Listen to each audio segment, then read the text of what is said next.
ಬೆಂಗಳೂರು ನಗರಾಭಿವೃದ್ಧಿ ಮತ್ತು ಕಸದ ನಿರ್ವಹಣೆ ವಿಷಯದಲ್ಲಿ ಗಂಭೀರ ಆರೋಪಗಳು ಕೇಳಿಬಂದಿವೆ. ಬಿಜೆಪಿ ನಾಯಕ ಛಲವಾದಿ ನಾರಾಯಣಸ್ವಾಮಿ ಸರ್ಕಾರದ ವಿರುದ್ಧ ತೀವ್ರ ವಾಗ್ದಾಳಿ ನಡೆಸಿದ್ದಾರೆ.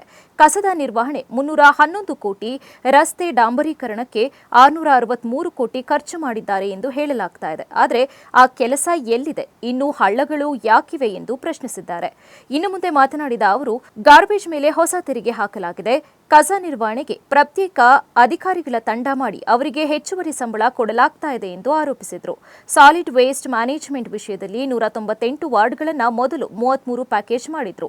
ಈಗ ಅದನ್ನು ಬದಲಾಯಿಸಲಾಗಿದೆ. ಟೆಂಡರ್ ಪ್ರಕ್ರಿಯೆಯಲ್ಲಿ 14% ಹೆಚ್ಚಳ ಮಾಡಲಾಗಿದೆ ಎಂದು ಹೇಳಿದ್ದಾರೆ. ಇದರ ಜೊತೆಗೆ ಭ್ರಷ್ಟಾಚಾರದ ಆರೋಪವನ್ನ ಮಾಡಿದ್ದಾರೆ. ಕಾಂಟ್ರಾಕ್ಟರ್ಗಳಿಂದ 15% ಕಿಕ್ ಬ್ಯಾಕ್ ಕೇಳಲಾಗ್ತಾ ಇದೆ ಎಂದು ಗಂಭೀರ ಆರೋಪ ಮಾಡಿದ್ದಾರೆ. ಈ ಪ್ರಕರಣ ಈಗ ನ್ಯಾಯಾಲಯಕ್ಕೂ ಹೋಗಿದ್ದು ಕೇಸ್ ವಾಪಸ್ ತೆಗೆದುಕೊಳ್ಳುವಂತೆ ಒತ್ತಡ ಹಾಕ್ತಾ ಇದ್ದಾರೆ ಎಂದು ತಿಳಿಸಿದ್ದಾರೆ. ಗುಂಡಿಗಳಿಗೆ ಹಣ, ಎರಡನೇದು ಸಾಲಿಡ್ ವೇಸ್ಟ್ ಭ್ರಷ್ಟಾಚಾರ, ಎರಡರಲ್ಲೂ ಕೂಡ there is a rampant corruption. ವ್ಯಾಪಕ ಭ್ರಷ್ಟಾಚಾರ, ಅತಿರೇಕದ ಭ್ರಷ್ಟಾಚಾರ, ನಿಯಂತ್ರಿಸಲಾಗದ ರೀತಿಯ ಭ್ರಷ್ಟಾಚಾರ, ಒಟ್ಟಿಗೆ GBA ಭ್ರಷ್ಟಾಚಾರದ ಕೂಪವಾಗಿದೆ. ಭ್ರಷ್ಟಾಚಾರ ತಾಂಡವಾಡ್ತಾ ಇದೆ ಅಂತಕ್ಕಂಥದ್ದನ್ನು ನಾನು ಅಂಕಿಅಂಶಗಳ ಮೂಲಕ ತಮಗೆ ವಿವರಣೆ ಕೊಡಲಿಕ್ಕೆ ಬಯಸ್ತೇನೆ. ಈಗಾಗಲೇ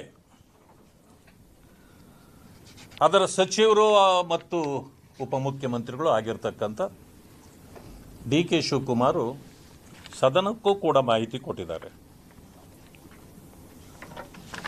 ಎಲ್ಲೆಲ್ಲಿ ಗುಂಡಿಗಳನ್ನು ಮುಚ್ಚಿದ್ದೀರಿ ಅದಕ್ಕೆ ಇದನ್ನು ಕೊಟ್ಟಿದ್ದಾರೆ.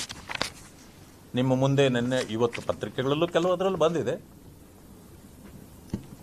ಇಲ್ಲಿ ಎಲ್ಲೆಲ್ಲಿ ಯಾವ ಯಾವ ಕ್ಷೇತ್ರದಲ್ಲಿ ಅಂತಂದಾಗ ಎಲ್ಲಕ್ಕೂ ವರದಿ ಕೊಟ್ಟಿದ್ದಾರೆ. ಯಶವಂತಪುರ ಒಂದು ಗುಂಡಿಯೂ ಇಲ್ಲ, ಅವರ ಪ್ರಕಾರ ಒಂದು ಗುಂಡಿ ಬಿದ್ದಿಲ್ಲ, ಯಾವ ಗುಂಡಿಯನ್ನು ಮುಚ್ಚಿಲ್ಲ, ಎಷ್ಟು ಹಣವನ್ನು ಕೊಟ್ಟಿಲ್ಲ. ಆನೇಕಲ್ನಲ್ಲಿ ಒಂದು ಗುಂಡಿಯೂ ಇಲ್ಲ, ಮಹದೇವಪುರದಲ್ಲಿ ಗುಂಡಿಯೇ ಇಲ್ಲ. ಮಹದೇವಪುರ ಹೆಚ್ಚು ಕಡಿಮೆ ಗುಂಡಿಗಳ ಕ್ಷೇತ್ರ ಅಂತಲೇ ಹೆಸರಾಗಿದೆ. ಆದರೆ ಅವರ ವರದಿಯಲ್ಲಿ ಗುಂಡಿಗಳೇ ಇಲ್ಲ. ಆನೇಕಲ್ಗೆ ಹೋದವ್ರಿಗೆ ಗೊತ್ತಾಗತ್ತೆ ಅಲ್ಲಿ ಎಷ್ಟು ಗುಂಡಿ ಇದೆ ಅಂತ, ಅಲ್ಲಿಲ್ಲ. ಇದು ಎಂಥ ವಿಪರ್ಯಾಸ! ಇವರ ವರದಿ ಇವರು ನೋಡ್ತಾರಾ ಇಲ್ವಾ?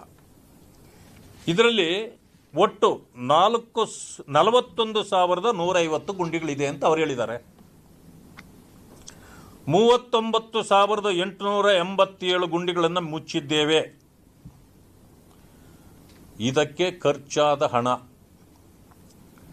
33.85 ಕೋಟಿ.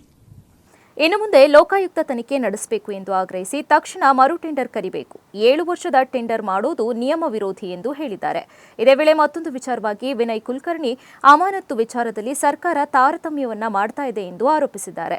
ಇತರ ಪ್ರಕರಣಗಳಲ್ಲಿ ತಕ್ಷಣ ಕ್ರಮ ತೆಗೆದುಕೊಳ್ಳಲಾಗಿತ್ತು, ಆದರೆ ಇಲ್ಲಿ ವಿಳಂಬ ಯಾಕೆ ಎಂದು ಪ್ರಶ್ನಿಸಿದ್ದಾರೆ. ಈ ಹೇಳಿಕೆಗಳಿಂದ ರಾಜ್ಯ ರಾಜಕೀಯದಲ್ಲಿ ತೀವ್ರ ಚರ್ಚೆ ಆರಂಭವಾಗಿದೆ.